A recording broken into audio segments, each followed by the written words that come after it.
totally take second place when we just get beat, but yeah, And this one's frustrating. And obviously you're on only a partial schedule, so I'm just curious, how are you able to just get in the car and be so ready and so fast right out of the gate?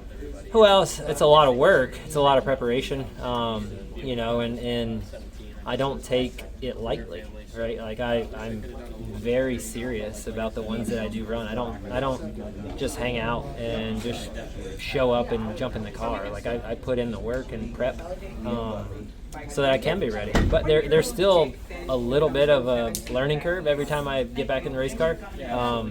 Your brain has to reacclimate to running 180 miles an hour after taking 3-4 weeks off and not doing it.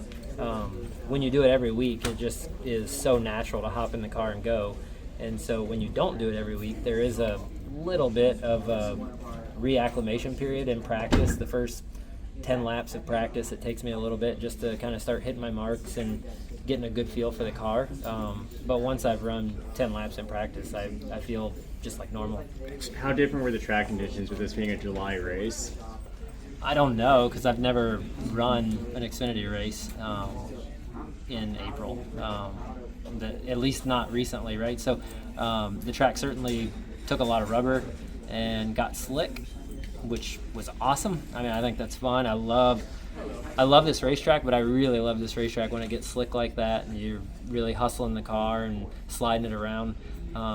We had a great race car, so when you have a great race car and you can be on the attack like that here at Dover, it's a lot of fun. Are there things that you can learn from a young guy like Connor when you're trying to chase him down? Being a veteran, you have the ones that you have in the Xfinity Series, but when he's out there and you're trying to catch him, are there things that you're learning from him as well that you may have not tried? No, I mean, I thought our cars were very evenly matched. I thought the line that he was running was very similar to mine. Every once in a while he would miss the bottom and I could get closer to him. But yeah, I mean, look, you guys have been covering the Xfinity Series all year. The JRM cars are the class of the field. They are incredibly fast, and if you're going to beat them, you got to be perfect. And we just weren't perfect today. We kept giving them spots every time we came down pit road, and then it would take us too long to get back there, right? Like stage one, we were the best car. Almost got to Taylor at the end of the stage, come down second, go out fifth or sixth. Battle back from that, run down Connor towards the end of the stage of stage two, come down pit road second, go out sixth or seventh again. It's just too hard. They're too fast. They build too big of a gap, and the competition is so close. It's hard to overcome that. All right, here with Taylor Gray after the conclusion of the Bed Rivers 200. I should say the Bed Rivers 135 or whatever it wound up being. Seventh place. You were started from the pole, led all stage one, then kind of went undone a little bit with the pit stop. Just kind of talk through your day.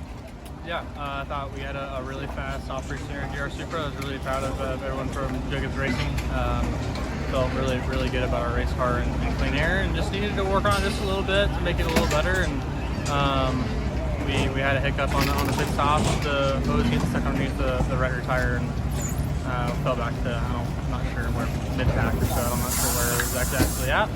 And then we were just, at that point, we're stuck in dirty air, right? It's so hard to pass at this place and make up positions. I think we got to 11th and then went 11 to 7, and now we're here. So just needed clean air and to get back up front. I felt really good about our race car and definitely think our car was capable of winning today.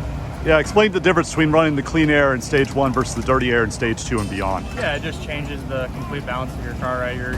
The wind is so disturbed, the air is so disturbed from other cars, and you're just not making as much front downforce unless you're in clean air, right? Clean air, you're making a lot more front downforce. So yeah, it just completely changes the balance of your car, and then you just get in this like bubble effect where you're stuck behind guys. All right, quick preview. Last question.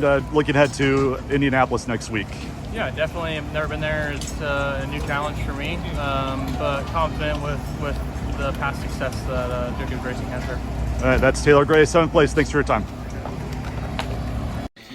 What more did you need out there before the rain delay to catch the 88 car? I see it on your face, a bit disappointment. I'm sure you wanted to get going again. Did you think you had something for him if this went the distance? I kind of wanted to get going, but I also realized the day that we're having as well, being third in both stages and finishing third today, it's a big points day for us. And right now, I think collecting as much points as you can before you get to this first round is really crucial and key. So there's a lot of positives from the day, but yeah, we were, what's a little frustrating, we were a little bit better later in the run, but he was a little bit better to start the run. And I think clean air is really big at a track like this. We're all running so similar on lap times that even if you're a little bit faster towards the end of a run, it's like, man, he's just got the preferred lane, he's got cleaner air. I tried to make the third lane a couple of times work, just going up there and searching and seeing what's there, and a few times I was able to get some momentum, but as soon as he realized that, he would just take it away from me, and I couldn't really do much with it. So yeah, it was a track that I kind of expected to see today. Honestly, it was very hot, way hotter than we had last year, and the track put a lot of rubber down today, and so I think a lot of that had to just come into play with the lines that everybody was running. It seemed like the very best people could stay the lowest, so that's what we worked on all day, just really trying to out-wrap the guys in front of us on the bottom and stay out of the rubber. But no, they did a good job. They were just a little bit better on the short run, like I said, but our pit crew, our guys did a heck of a job giving me chances to get after it every single time. So yeah, we had all the right pieces fall today, just a little more time, maybe a couple more adjustments would have got us there. The last I saw, correct me if I'm wrong, or if you guys know, correct me if I'm wrong, but I think you had the fastest lap today as well. Yeah, so I think so. That's what I said. That's another playoff point there. So what does that mean? Just that 1 point, with that fastest lap. It's very big. I think I got that following the 88 too. That was so I was like, that's pretty cool. That's a difficult thing to do. Typically, your car drives a little bit worse, when you're back behind somebody, and so to rip the fastest lap of the race when you're in someone's tired tracks is pretty nice. So guys did a really good job, like I said, of just making those adjustments all day and not getting us too far out of where we were really good. I think one thing we've been working on so hard is we're so good late in the run, but we need our qualifying pace, we need our short run pace to get a little bit better. And you see this weekend we start fourth and kind of stay in that top three all day. So that's what you have to do to have chances to win these races. So we're definitely trending the right way, and we've got really good tracks to come up to. Major channel announcement. Do you love NASCAR coverage? Well, as part of Frontstretch building its platform, we're now offering an option for paid subscribers. For just $3.99 a month, you'll be rewarded with exclusive content you can't find anywhere else. Beyond the cockpit interviews as soon as they drop. More of the pit road and bullpen weekend content that keeps you coming back to see the who's who of NASCAR explain all of their on and off track conduct. We'll even be doing some Where Are They Now pieces, taking a look at former drivers and owners that made an impact on the sport.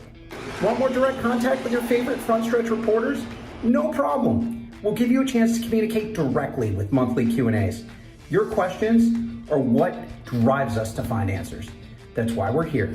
The best seat at the track and the best view on the net for all of your quality motorsports coverage. Come take the green flag with us.